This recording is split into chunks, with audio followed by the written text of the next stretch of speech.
Democrats in meltdown mode, major panic as they claim that the Republicans, if they win, they may kill your children. That's what they're saying over on MSNBC. We'll take a look at this guy. He's very, very animated about this. Before we turn over to Barack Obama, who says that if you vote, especially in Arizona, for people who have questions about how elections are run, you will literally be destroying his version of democracy. So we've got that before we check in with Biden and the deleted tweets from the White House. A lot of activity out there as they scramble trying to throw the kitchen sink at the electoral process to see if they can win. MSNBC not having a good time in the prospects of a doomed election. We see this gentleman very upset, saying that if the Republicans win, it's very likely that we're going to be living in an autocratic state where Republicans murder your kids. And a historian 50 years from now, if historians are allowed to write in this country, and if there are still free publishing houses and a free press, which I'm not certain of, but if that is true, a historian will say what was at stake tonight and this week was the fact whether we will be a democracy in the future, whether our children will be arrested and conceivably killed. Whoa. We're on the edge of a brutal authoritarian system, and it could be a week away. Right around the corner. All your children, keep them locked up. Shout out to the youngest girlie. Hopefully, you're bracing for impact, because if the MAGA extremist Republicans go after anybody, it could very likely be the children. That's MSNBC. And can we just pause for a moment and give an ultra mega shout out to Beth Coddington in the house, who just donated 10 memberships, who gifted 10 memberships on YouTube. What? Farmer's Daughters in the house. Shout out to Beth Coddington. We have a random person is a member. Miss Jamie's in the house. Maddie Adams. Jonathan Conklin became a member. Sarah Brown. Just My Opinions in the house. Bittersweet. Mary Jo Stevenson Fullen. Spencer King. Raul Ramirez. All just became YouTube members. Shout out to Farmer's Daughter for making that happen. What a generous thing to do. Thank you, Beth. But that's MSNBC absolutely melting down. Kids are going to be dropping dead all over the place. So good luck to the children out there. It's probably going to be a red wave coming up here. And so might be dead bodies all over the place. Could be trouble. Could be trouble out there. Okay, so MSNBC is having a meltdown. Barack Obama is basically doing the same thing. He sounds a little bit better, not quite as hysterical. Barack Obama says that if you vote for Republicans, especially in Arizona, you're probably signing the death warrant for America. I mean, his version of democracy is going to change if other people win, and he doesn't want that to happen at all. Folks can win if we don't do our part. And if you've got election deniers serving as your governor, as your senator, as your secretary of state, as your attorney general, then democracy as we know it may not survive in Arizona. That's not an exaggeration. Whoa. That is a fact. Democracy as we know it is going to die. Yeah. Well, I certainly don't know what his version of democracy is or what his idea of democracy is, but I think not everybody agrees exactly with it. If we're like, hey, can we just set everything aside and just run everything how Barack Obama wants it? And we'll just have his version of democracy and everything's good? No. How about no? Yes, that's the point, Barack. We don't want your version of democracy here in Arizona. We don't want what happened last time to happen again, where we all have questions about what the parties did during the election. We have questions about it, and the fact that we're voting and changing our own structure of government is democracy, is it not? So we don't automatically agree with him, and suddenly that's the end of democracy in America. Now, Marjorie Taylor Greene is having fun with this. She is indulging this new talking point.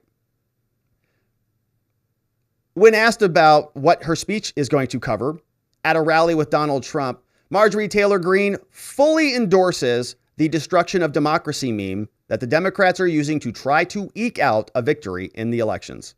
I know you've got a speech tonight. Let's kind of maybe preview some of that, or you want to hold it back and hold it. But what are you going to talk about tonight? Well, actually, I'm going to talk about destroying democracy because apparently Democrats are running on the fact that Republicans are destroying democracy. But you know what democracy is, Brian? Democracy is a government for the people and by the people. And it's really the Democrats who are destroying democracy. And so I'm excited to lay that out. Yeah, but the Republicans are also going to kill your kids, too. So she forgot that part, too. So, yes, destroying democracy. Hopefully she talks about murdering children in there as well, because that's what Republicans are doing now. Yeah, it's a lot. Republicans are just terrible.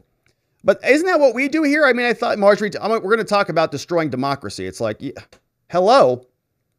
We've been suspended several times for that reason here on YouTube. Destroying democracy, misinformation, all this crap, It's like, I guess you just embrace it. You just sort of accept it. Okay, yeah. We've accepted all of the other labels, I guess. Racist, bigoted, xenophobic, white male, patriarchal, insurrectionist. Okay. Destroyer of democracy. All right, whatever. Whatever you say. Welcome to Watching the Watchers, where we just destroy democracy and insurrect America. Get your free podium. It's like, what a joke. These people, it's hysterical. Relax. This dude is literally saying he's going to kill your kids. The Republicans are going to kill your kids. What's he telling his kids? Does he have daughters at home? Oh my gosh. All right. So speaking of killing your kids, Barack Obama finally acknowledges, crime's kind of a big problem, but it's not that big of a problem for us because we're the Democrats. I mean, it looks like it's bad now, but it's been bad for a long time anyways. And so you can't really blame us for it, can you? Choice in this election, that's what this is all about. You hear the Republicans talk a lot about crime right now. Yeah. Now, violent crime has gone up. Yes, over that's the last true. 7 years, by the way. He's right they about act that. like it just happened just last year. As if like the previous president wasn't there.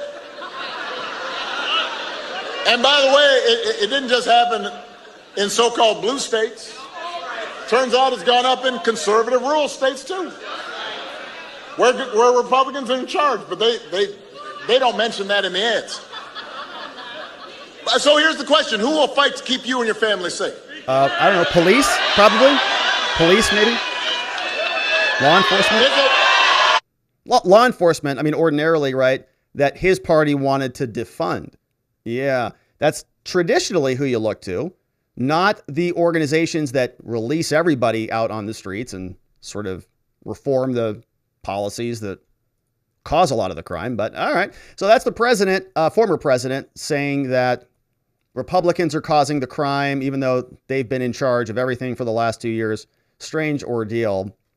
But we have a speech from Joe Biden as well, speaking of elections, continuing to milk everything humanly possible out of the alleged Paul Pelosi attack with a hammer at his house. Biden is now saying it's very analogous to the J6 attacks because they said that very scary phrase, "Where's Nancy?" All this happened after the assault. And it just, it's hard to even say. It is true. It's hard for him to say. It's hard to even say. After the assailant entered the home asking, "Where's Nancy? Where's Nancy?" Those are the very same words used by the mob when they stormed the United States Capitol on January the 6th. Can you believe that? When they broke windows, kicked in the doors, brutally attacked law enforcement, roamed the corridors, hunting for officials. And erected gallows to hang the former Vice President, Mike Pence. To hang him. It was an enraged mob that had been whipped up into a frenzy by a president repeating over and over again the big lie. Where's Nancy? Where's Nancy? That the election of 2020 had been stolen. It's a lie that fueled the dangerous rise in political violence and voter intimidation over the past 2 years. Where's Nancy? I thought that's what he was going to say. Trump was saying, "Where's Nancy?" So a home insurrection of Nancy Pelosi's house is literally exactly like the J6 insurrection. Okay, I was being facetious about that a couple days ago when I was like, Nancy Pelosi can't even protect both houses. She can't even protect the Capitol building. She can't protect her own house. And now he's saying it's true. It's true. It's literally insurrectionary behavior in both. If you walk around and you say, "Where's Nancy?" If somebody shows up to a lunch, and he doesn't bring his wife, you're like, hey, where's Nancy? He's like, whoa, you're insurrectionary. So, okay, well, that's what's going on now.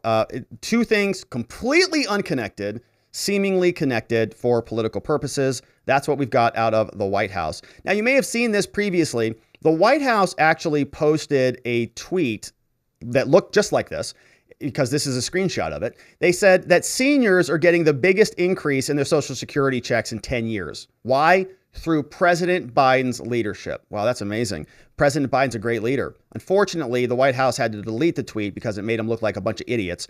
Here is what The Hill reports. They say the White House deletes a tweet giving Biden credit for Social Security. Why is this? Well, Twitter added context below the tweet, noting that the increase was due to the annual cost of living adjustment as part of a 1972 law that tied automatic benefit adjustments to the consumer price index. Oh, yeah. Which is a key marker of inflation. Press Secretary Karine Jean-Pierre said the tweet was not complete. Usually when we put out a tweet, we post it with context. It did not have that context. That's why she said they removed it. Oh, yeah. Because they removed it for context. Yeah. Unfortunately, nobody buys that story. So that's the White House. Now, we also have Joe Biden, our last clip of the segment here. Joe Biden is, it's this weird deal.